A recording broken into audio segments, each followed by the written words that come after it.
Hello everyone. तो water pollution के बारे में और उससे रिलेटेड अगर किसी को कैंसर, ऑर्गन डैमेज या कुछ मल्टीपल सिम्टम्स वाले फेस कर रहे हैं वो लोग, तो वाटर पोल्यूशन का प्रॉब्लम ये है कि उस पोल्यूशन रिलेटेड जब हमको कोई डिज़ीज़ आती है, वो सिर्फ एक प्रकार की डिज़ीज़ शायद ना आए, 2-3 ऑर्गन्स को एक साथ इम्पैक्ट करने वाली चीज़ आएगी। और अलग अलग फैमिलीज़ को अलग अलग चीज़ें आ सकती है अगर वो सेम एरिया में ही रहते होंगे। बेस्ड ऑन उन लोग क्या खाना खा रहे हैं, कैसा क्वालिटी ऑफ खाना खा रहे हैं, ये सब फैक्टर्स उसको इम्पैक्ट करेंगी। उनका घर का क्लिनलीनेस कैसा है, उन लोग कितना केमिकल्स यूज़ करते हैं अपने डेली लाइफ में, हर चीज़ अपने हेल्थ को अलग अलग वे से इम्पैक्ट करती है। तो स्किन हमारा वन ऑफ आर ऑर्गन्स है। लोग ये यूजुअली समझते नहीं है, पर ऑर्गन डैमेज जब स्किन से चालू हो रही है किसी को अगर रैशेस आ रहे हैं, स्किन इरिटेशन हो रहा है, एक्जिमा, सोरायसिस, इवन इम्यून डिज़ॉर्डर्स आ रहे हैं जो डॉक्टर्स नहीं उसका कारण निकाल पा रहे कि क्यों किसी को स्किन का कुछ डिज़ीज़ आ रहा है। सेम वे अगर ऑटो इम्यून डिज़ीज़ आ रहा है अंदर स्टमक में या कोई और बॉडी पार्ट्स का, जो डॉक्टर ने उसका रूट कॉज समझ नहीं पाया, most of the time according to my understanding, मेरे ही हेल्थ और मेरे कुछ कुछ और आसपास के लोग हैं जिनके हेल्थ के कंडीशंस को समझ के मुझे ये समझा है कि ऑटो इम्यून जो हम कैटेगराइज करते हैं, ऑटो इम्यून का मतलब है इम्यून सिस्टम अटैक कर रही है बॉडी को, पर it's not actually immune system हमारे बॉडी को अटैक कर रही है। उसका जो कॉज है कुछ तो है हमारे बॉडी के अंदर जिसकी वजह से इम्यून रिस्पॉन्सेस हाई हैं, जिसके वजह से हमको सिम्टम्स आ रहे हैं, ठीक है। पर वो इम्यून सिस्टम हाई क्यों है उसका जब तक डॉक्टर्स लोग रीज़न निकालेंगे तब तक बहुत सारे पेशेंट्स को ऑटो इम्यून वाला क्लासिफिकेशन या इडियोसिंक्रेटिक एलर्जीज़ वाला क्लासिफिकेशन मिलता है। पर इडियोसिंक्रेटिक एलर्जीज़ और ऑटो इम्यून दोनों के ही रूट कॉजेज़ यूजुअली हमारे कोई पोल्यूशन पैरामीटर के ऊपर होगा। क्योंकि क्या होगा अगर पोल्यूशन है या माइक्रोब्स है या फिज़िकल टॉक्सिन्स है आपके बॉडी के अंदर जो आपको ध्यान नहीं है क्योंकि आप ये नॉर्मली बहुत सारे सालों से कर रहे हैं, या कुछ नया भी प्रोडक्ट आप यूज़ कर रहे हैं क्योंकि मार्केट हो जाता है कि ये प्रोडक्ट बहुत अच्छा है यूज़ के लिए, हम यूज़ तो कर लेते हैं। पर हर प्रोडक्ट में अगर उन लोग ने टेस्ट भी किया है वो प्रोडक्ट को 100 कस्टमर्स के ऊपर,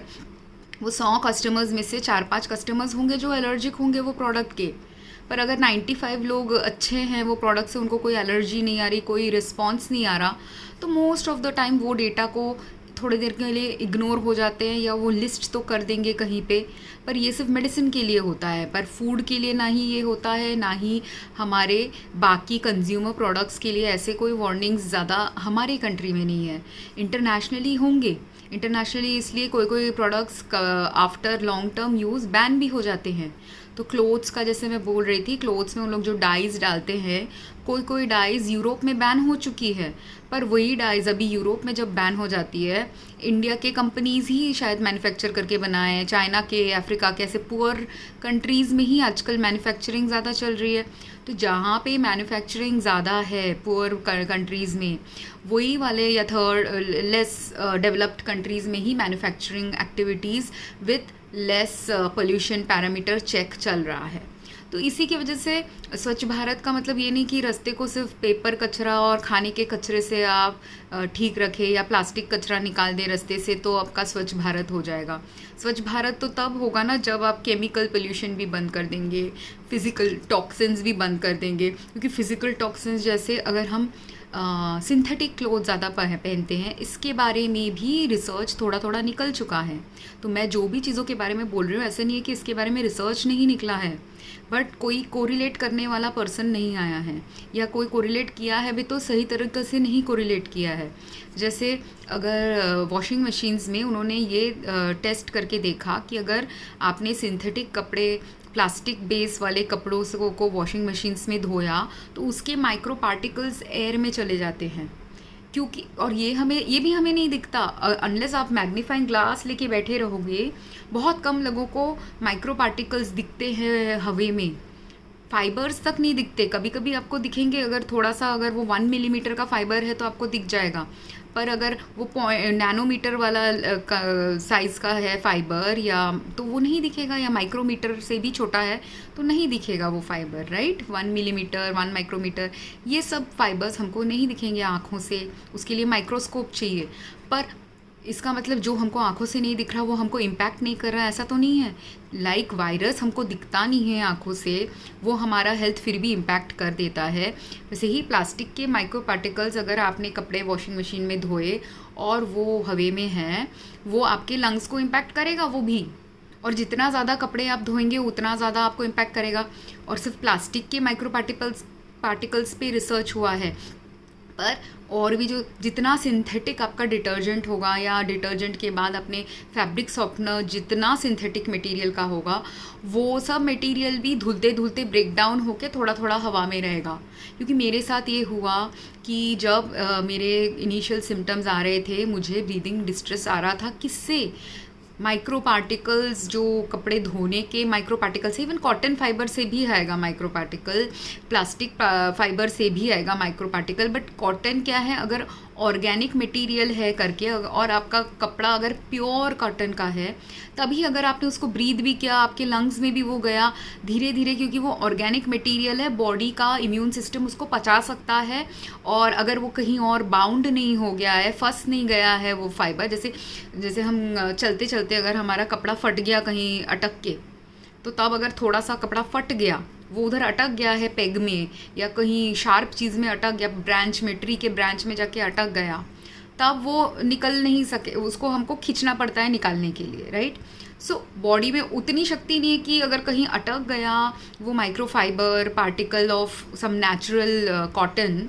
उसको शायद वो नहीं निकाल पाएगा ठीक से, या उसको निकालने में थोड़ा टाइम लगेगा। इसलिए आप थोड़ा अगर प्राणायाम जैसा या फिजियोथेरेपी के लंग एक्सरसाइजेस करेंगे, तो लंग में अगर बड़े बड़े फिजिकल पार्टिकल्स कुछ अटके हुए हैं, या इवन बैक्टीरिया का जन्म हो चुका है, वायरस का जन्म हो चुका है, और वो क्लम्प थोड़ा ज़्यादा अभी माइक्रो लेवल में नहीं है, अभी वो आंखों से भी दिखेगा। अगर हम स्पूटम जब निकालते हैं, खांसी जब आती है हमको, वो क्यों आती है? खांसी का माध्यम है, खांसी से आपके चेस्ट में अगर कहीं पे भी कुछ बैक्टीरिया पार्टिकल्स अटके हुए हो, उसको निकाल देना स्प्लेम से, और वो स्पूटम जो अपना निकलेगा, अगर उसमें बैक्टीरिया होगी तो वो ग्रीन, डार्क ग्रीन कलर, ये सब कलर का निकलेगा, येलो कलर, ये सब का निकलेगा। और अगर कुछ ज़्यादा केमिकल नहीं है तो तब वो थोड़ा वाइटिश सा पेल कलर का होगा, क्लियर होगा स्पूटम, राइट। तो ये इसलिए आती है क्योंकि हमारे लंग्स में अगर कुछ है, रेस्पिरेटरी ट्रैक में कुछ है, ये पूरे रेस्पिरेटरी सिस्टम में कुछ अटका हुआ है, उसको निकालने की कोशिश बॉडी नेचुरली करती है। जब आप ब्रीदिंग एक्सरसाइज या फिजियोथेरेपी करेंगे, वो नेचुरली कुछ कुछ फिजिकल केमिकल्स को निकालने की कोशिश करेगी। पर जो इंसान कोई एक्सरसाइज नहीं करता, कोई ब्रीदिंग एक्सरसाइज तक नहीं करता, और जब आप एक्सरसाइज भी करोगे, तब अगर दौड़ने वाला आप एक्सरसाइज कर रहे हो तो भी निकलेगा, वॉकिंग वाला अगर एक्सरसाइज कर रहे हो तो भी थोड़ा सा आप ज़्यादा ब्रीदिंग कर रहे हो करके निकलेगा। पर माइल्ड लेवल में, अगर वॉकिंग कर रहे हो तो माइल्ड लेवल में निकलेगा, जॉगिंग कर रहे हो तो थोड़ा और, रनिंग कर रहे हो तो थोड़ा और लेवल में निकलेगा, क्योंकि आप थोड़ा ज़ोर से तभी सांस ले रहे हो। पर बेस्ट मगर फिर भी फिजियोथेरेपी एक्सरसाइज करना है अगर आप ये तीनों चीज़ें नहीं करते। अगर आपको आपके लंग्स को क्लियर रखना है, और लंग्स में जब एक्यूमुलेट धीरे धीरे हो रहा है, धीरे धीरे वहाँ से वो कार्डियोवास्कुलर सिस्टम में भी जा सकता है, कार्डियोवास्कुलर सिस्टम से ब्लड के और सर्कुलेटरी सिस्टम के थ्रू बाकी बॉडी पार्ट्स में भी वो जा सकता है। इसीलिए कोरोना वायरस इतने सारे ऑर्गन्स को डैमेज कर सकता है। पर सिर्फ वायरस डैमेज कर रहा है कि virus plus other chemicals damage कर रहा है, कि वायरस, केमिकल्स, फंगस, जो भी चीज़ हमने इनहेल की है, खाई है, खाने के थ्रू भी बहुत सारे जगह जा सकता है, स्किन के थ्रू भी अगर एब्जॉर्प्शन हो गया है केमिकल्स का, तो उसके थ्रू भी बहुत सारे जगह चीज़ें जा सकती हैं, राइट। सो इसलिए, और हमारी बॉडी इंटरकनेक्टेड है, वो ऐसा नहीं है कि सिर्फ हार्ट में प्रॉब्लम है, मतलब हार्ट में मेजर प्रॉब्लम है। आपको अगर हार्ट में कोई चीज़ का सिम्टम आ रहा है, ब्रीदिंग का कोई सिम्टम आ रहा है, वहाँ सबसे ज़्यादा वो केमिकल, फिजिकल, बायोलॉजिकल टॉक्सिन है, या ऑल थ्री है करके वहाँ पे सबसे ज़्यादा सिम्टम आ रहा है। पर जहाँ पे वो सिम्टम कम लेवल में, वहाँ पे कम आएगा। अभी मैंने स्कैल्प को ऐसे इच किया तो अगर मैं जब नहा रही हूँ, शैम्पू कर रही हूँ, शैम्पू में क्या अगर वाटर पोल्यूशन प्लस शैम्पू का केमिकल्स मेरे स्कैल्प के लिए हार्मफुल है, दोनों के ही कारण से या दोनों में से एक के कारण से मुझे यहाँ इरिटेशन आएगा, एक्जिमा जैसा ऐसे स्केली स्कैल्प हो जाएगा। कभी कभी लोगों को फंगल इन्फेक्शन भी आ जाता है स्कैल्प में। वो जो फंगल इन्फेक्शन भी आ रहा है वो इसलिए क्योंकि ब्लड सप्लाई अच्छा नहीं है। लोग जो नेचुरल थेरेपी के वीडियोस देखते हैं, उस सब के कोई कोई वीडियोस में आप देखेंगे लोग सजेस्ट करते हैं, और हमारे इंडियन सोसाइटी में ये था पहले कल्चर कि हम तेल यूज़ करें अपने बालों को अच्छे से मसाज, स्कैल्प मसाज दे अपने बालों को। वाई ये स्कैल्प मसाज ज़रूरी है कि अगर स्कैल्प के थ्रू कोई भी टॉक्सिन हमारे सर के थ्रू अंदर जा रहा है, हमारा ब्रेन तो सबसे one of the important functioning organ है बॉडी का, राइट। तो अगर ब्रेन काम नहीं कर रहा तो हम बहुत सारे काम करना बंद कर देंगे या करने में सुस्ती आ जाएगी, ये सब आ जाएगी। तो इसलिए स्कैल्प को अगर आप अच्छे से मसाज करेंगे और अगर वो टॉक्सिन जो इधर अक्यूमुलेटेड है, ऑयल सोल्यूबल टॉक्सिन है, वो निकल जाएगा, रिलीज़ हो जाएगा धीरे धीरे। और हर दिन करना पड़ता है या रेगुलरली वंस अ वीक ऐसे स्कैल्प मसाज ज़रूरी होता है हेल्दी रहने के लिए। और हम कोम भी इसीलिए करते हैं बालों को कि कोम जब करते हैं तो उसमें भी जो थोड़ा सा सरफेस लेयर में अटका हुआ है अबव द स्किन वो निकल जाए। ऑयलिंग एंड मसाजिंग करने से जो सरफेस लेवल और नीचे की तरफ भी बिलो द सरफेस जो हमको दिख नहीं रहा है, इनसाइड द बॉडी जो पार्टिकल्स हैं वो थोड़ा सा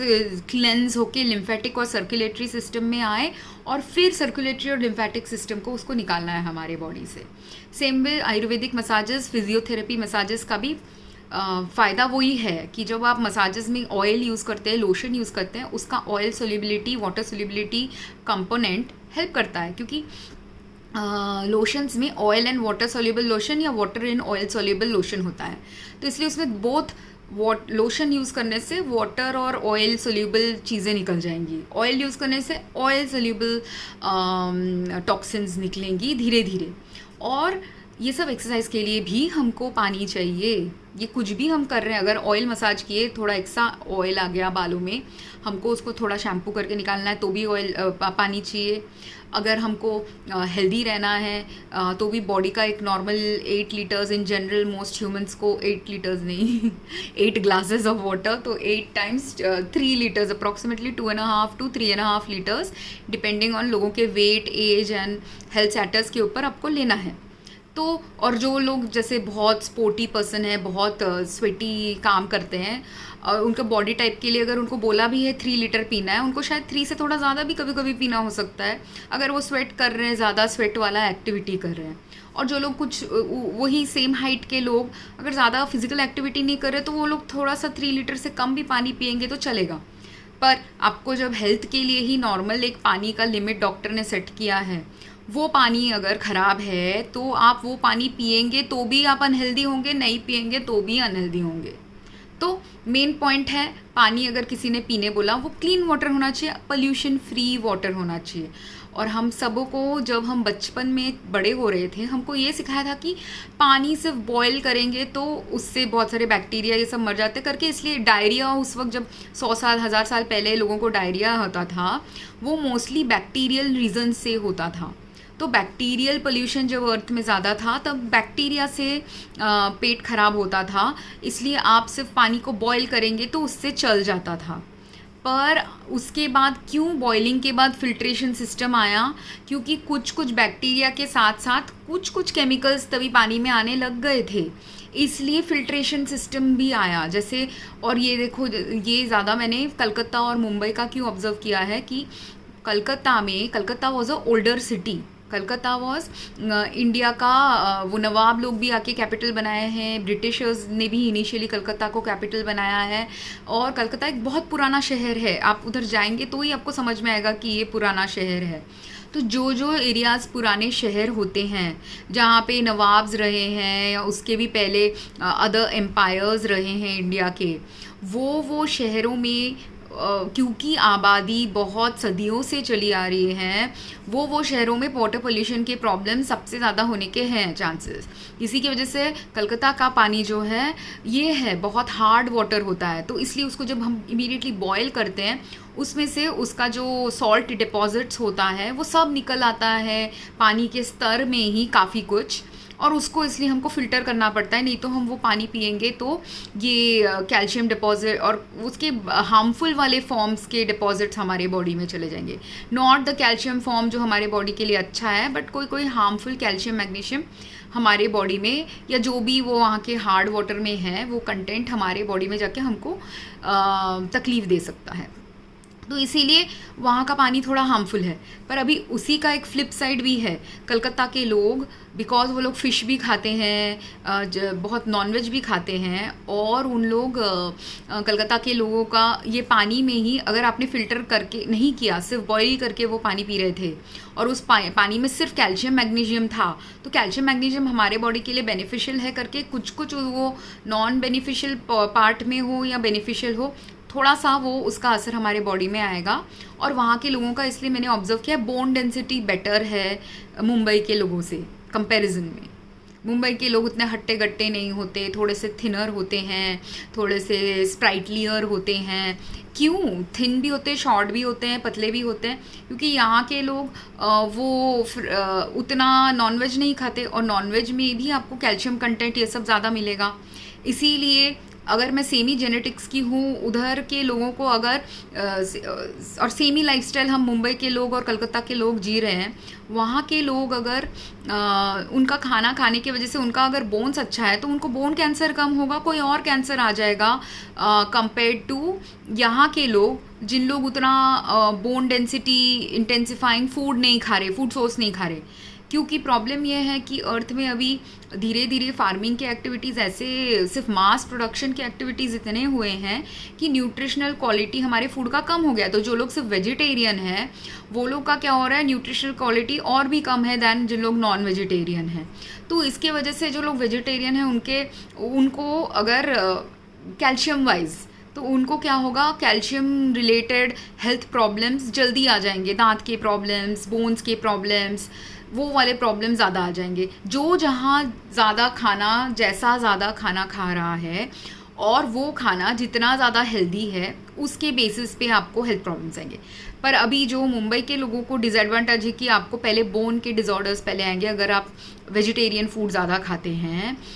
एडवांटेज क्या है कि वहाँ पे अगर वाटर पोल्यूशन का इम्पैक्ट उनके खाना, पानी, पीने, सब कुछ में चला गया, वेजिटेबल्स में चला गया, एनिमल्स में चला गया, तो अब अगर वो लोग और ज़्यादा केमिकल्स वो लोग यूज़ कर रहे हैं सपोज़, तो वो सारे केमिकल्स का असर भी उनके बॉडी में आएगा। बोन डिसऑर्डर नहीं होके कोई और ऑर्गन डैमेज शायद हो जाए, कुछ और हो जाए। अब किसको क्या आएगा, किसके अंदर ऑर्गन डैमेज आएगा, किसको बोन डिसऑर्डर आएगा, किसको स्किन डिसऑर्डर आएगा, किसको एलर्जी आएगी, किसको और एलर्जी बहुत सारे टाइप्स की होती है, ये भी लोगों को नहीं पता। मुझे जो एलर्जी के सिम्टम्स आए जब मैं माइल्डर वाटर पोल्यूशन या माइल्डर पोल्यूशन के प्रॉब्लम्स की वजह से मुझे एलर्जीज आ रहे थे, सिर्फ हल्का हल्का स्किन में ऐसे ऐसे खुजली जैसा हो रहा था, मिनिमल, या स्कैल्प में थोड़ा सा हो रहा था, ठीक है। पर जब वो उससे थोड़ा सा और बढ़ा तो थोड़ा और स्कैल्प इरिटेशन बढ़ गया, स्किन इरिटेशन बढ़ गया, रैशेज आने लग गए, स्केली स्किन या स्कैल्प होने लग गया। अब मेरे को जब लगा कि केमिकल्स की वजह से, लाइक शैम्पू के केमिकल्स की वजह से, मैंने शैम्पू यूज़ करना बंद कर दिया है, कम कर दिया है, और पानी से ही सिर्फ मैं सर धोती हूँ। ऑयल लगाया तो जाके थोड़ा सा शैम्पू यूज़ करना, ऐसा करने की कोशिश करती हूँ। पर अगर पानी में ही आपके कोई ऑयल सोल्यूबल केमिकल डाला हुआ है, तो वो पानी से भी आपका स्कैल्प ऑयली हो सकता है। तो ये सब की वजह से क्या होता है कि एक हम ना चक्रव्यूह में फंस गए हैं पोल्यूशन के। पोल्यूशन जब ज़्यादा होती है एयर में, तब हमारे कपड़े ख़राब हो जाते हैं, स्किन ख़राब हो जाता है, बाल ख़राब हो जाता है। इसलिए हम और ज़्यादा केमिकल यूज़ करना चाहते हैं, इसलिए हम और ज़्यादा कुछ प्रोडक्ट्स यूज़ करना चाहते हैं कि ताकि ये ऑयलीनेस चला जाए, इरिटेशन चला जाए, इसलिए मेडिसिन यूज़ कर लेते हैं। कपड़े डर्टी हो गए हैं तो जितना ज़्यादा डर्टी हो रहा है उतना ज़्यादा हम उसमें साबुन डाल देते हैं। पर वो चक्रव्यूह हो जाता है क्लेanलीनेस का। क्लेanलीनेस के चक्रव्यूह से आपको अगर बाहर निकलना है और आपको हेल्दी लाइफ के साइकिल में जाना है, तो आपको मिनिमाइज़ करना ही है अर्थ पोल्यूशन कोई भी लेवल में, जिस लेवल से आप स्टार्ट कर सके। क्योंकि मैंने वो जो 1 घंटे का वीडियो बना लिया वो इसलिए क्योंकि ये बहुत वास्ट टॉपिक है। मेरे 40 सालों के एक्सपीरियंस, लास्ट 10 सालों के कैंसर के और स्किन एंड अदर डिसऑर्डर्स के एक्सपीरियंस के वजह से मैं ये बना रही हूँ। क्योंकि जितना मैं खुद कर सकती हूँ वो तो मैंने कर दिया पोल्यूशन खुद से कम करने का, पर जितना दूसरों को भी करना है वो लोग नहीं करेंगे तो कैसे चलेगा, ऐसा है बात। और दूसरी बात ये है कि आप दवाई खा के जो बोलते हैं कि दवाई खाएंगे, डॉक्टर ने जो मेडिसिन दिया है, सर्जरी बोला है, ये करके हम ठीक हो जाएंगे, ये पैराडाइम्स भी अगर हम 100 साल पहले जी रहे थे, 50 साल पहले जी रहे थे, इवन 30-20 साल पहले के लोगों के लिए ठीक था। पर जो लोग अभी करंट, जो अभी आजकल मेरे जैसे जी रहे हैं और मेरे बाद जो लोग जिएंगे, उनके लिए वो जो क्लीनर अर्थ था तभी करके, जो लोगों को अगर सर्जरी, यहाँ पे अगर मुझे नोड्यूल है, इसका मैंने सर्जरी कर दिया, वापस से आने में, ये नोड्यूल ही डेवलप होने में 10 साल लगा था, और वो 10 साल लगा एक नोड्यूल से लीजन बनने में। अभी लीजन से कैंसर बनने में भी शायद और 4-5 साल या 10 साल लगता, ठीक है। पर ये जो 15 साल का ट्रैजेक्टरी था इसको बनने में, अभी का जो पोल्यूशन आज तक का है उसकी वजह से बना है। अब इसके अनदर 15 साल में क्या पोल्यूशन आएगा अगर मैंने वो नोड्यूल को ऑपरेट करके निकाल भी दिया, जब वो अगर वो कैंसरस हो गया होता, डॉक्टर बोलता है इसको ऑपरेट कर दो, या लीजन है तो उसके लिए ये मेडिसिन दो, ये थोड़ा कम हो जाएगा, पर वो नोड्यूल तो फिर भी रह रहा है। नोड्यूल मतलब वो स्मॉल ट्यूमर पोटेंशियल है, वो पिंपल जैसे एक चीज़ है जो ट्यूमर जैसे बन सकती है धीरे धीरे, अगर कुछ कंडीशंस आए बॉडी में जिससे वो बन रही है। पर वो कंडीशंस क्या है, इस पर बहुत कम लोगों ने रिसर्च किया है, पर वो कंडीशंस यही सब है। अगर आपका केमिकल पोल्यूशन है आपके एनवायरनमेंट में और वो केमिकल आपके बॉडी के लिए टॉक्सिक है, तो आपका बॉडी उसको फाइट करने के लिए ही शायद नोड्यूल इनिशियली बना रहा है, प्रोटेक्ट करने के लिए ये एरिया को, ताकि ये एरिया के ऑर्गन ना डैमेज हों,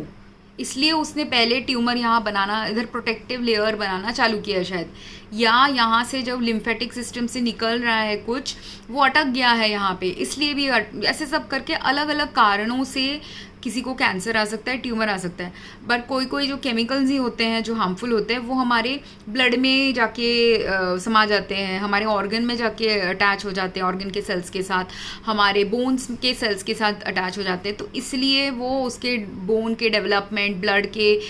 फ्लो को, कार्डियोवास्कुलर सिस्टम के मस्कुलर मसल को, ऐसे सब करके अलग अलग जगह कोई चीज़ों का कोई फंक्शन रोक रहा है वो केमिकल। और जैसे ही वो फंक्शन रुक गया या सिर्फ ब्लड में ही उसने रोक दिया, तो ही मेजर ऑर्गन डैमेजेस बहुत सारे जगह हो सकते हैं, क्योंकि ब्लड हर जगह जाता है। सेम वे स्किन में कुछ प्रॉब्लम आ गया तो वही पूरे बॉडी को इम्पैक्ट कर सकता है, स्किन भी हर जगह है। बोन्स में भी अगर वो इंटरनली वो प्रॉब्लम चालू हो गया है तो बोन्स भी पूरे बॉडी में है करके, ये 3 ऑर्गन्स अगर हमारे डैमेज होने लग गए हैं, तब हम सबसे ज़्यादा डिस्ट्रेस में होंगे, सबसे ज़्यादा हमारा हेल्थ ख़राब होता है, और मेरा यही हुआ है। और जो मेरे कंट्रोल में है वो तो मैं कर सकती हूँ, पर जो मेरे कंट्रोल में नहीं है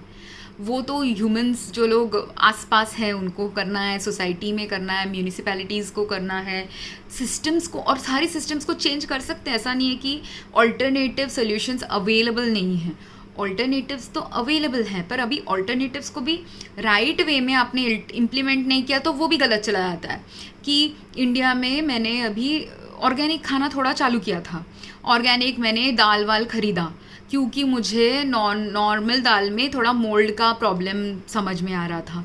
तो मोल्ड की प्रॉब्लम की वजह से मैं ऑर्गेनिक दाल खाने के लिए ऑर्गेनिक दाल खरीदी। अब ऑर्गेनिक दाल में उन्होंने क्या किया है, दिखने में तो वो दाल बहुत क्लीन लगता है, एकदम फ्रेश लगता है, बट जो फार्मर ने शायद उसको, ऑर्गेनिक का क्या है, अगर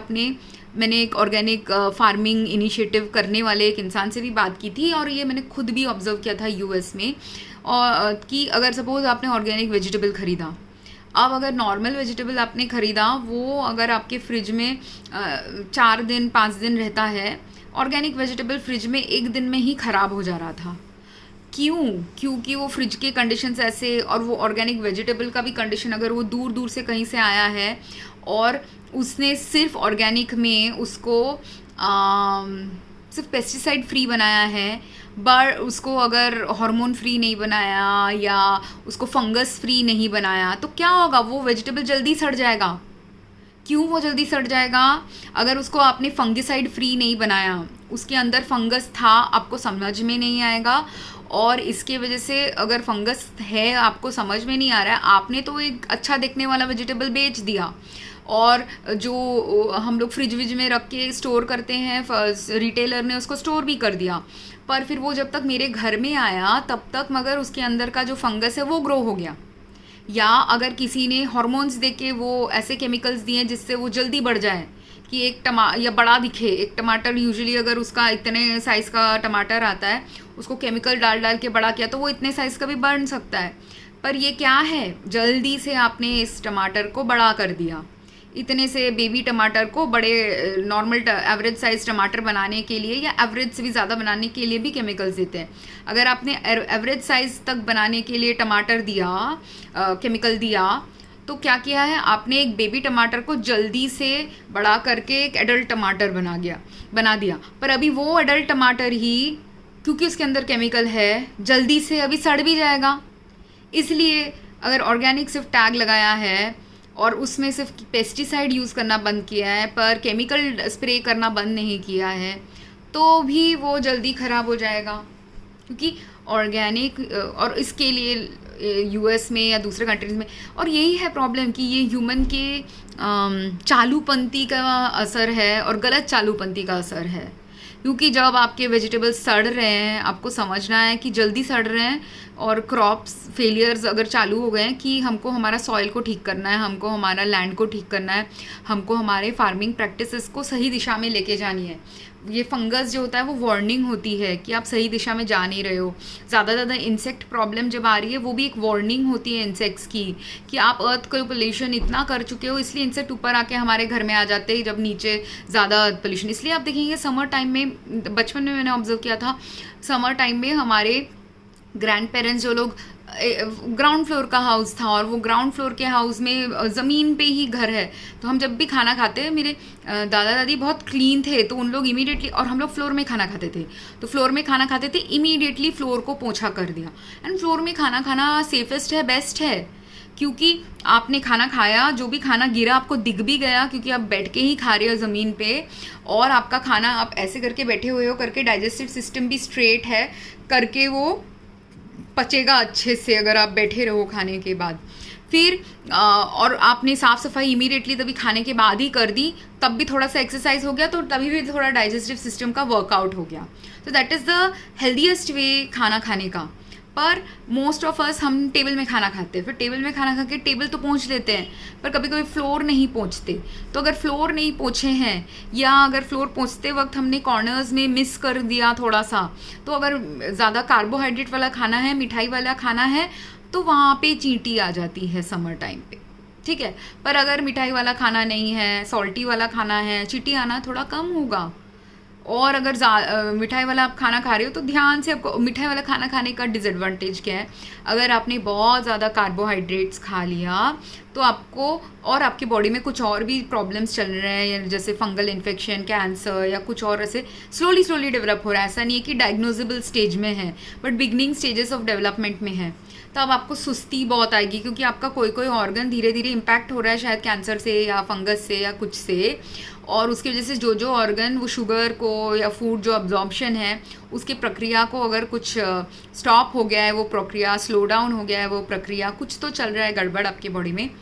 ज़्यादा कार्ब्स खा लेने से आपको सुस्ती आने लग जाएगी, क्योंकि आपका ऐसा हो सकता है कि कार्बोहाइड्रेट खाया, वो कार्बोहाइड्रेट एब्जॉर्ब भी हो गया आपके ब्लड में, एब्जॉर्ब होके अभी ब्लड से जो कार्बोहाइड्रेट आप काम करने के वक्त यूज़ कर रहे हो तो वो यूज़ हो जाएगा, पर जो कार्बोहाइड्रेट आपका बॉडी में यूज़ नहीं होने वाला, वो बॉडी लिवर का एक प्रक्रिया है जिससे वो कार्बोहाइड्रेट के ग्लूकोज को कन्वर्ट करती है, कन्वर्ट करके उसको स्टोर करेगी बॉडी में, ताकि बॉडी उसको बाद में यूज़ करे। और ये बॉडी क्यों करती थी, जब हमारे एंसेस्टर्स बहुत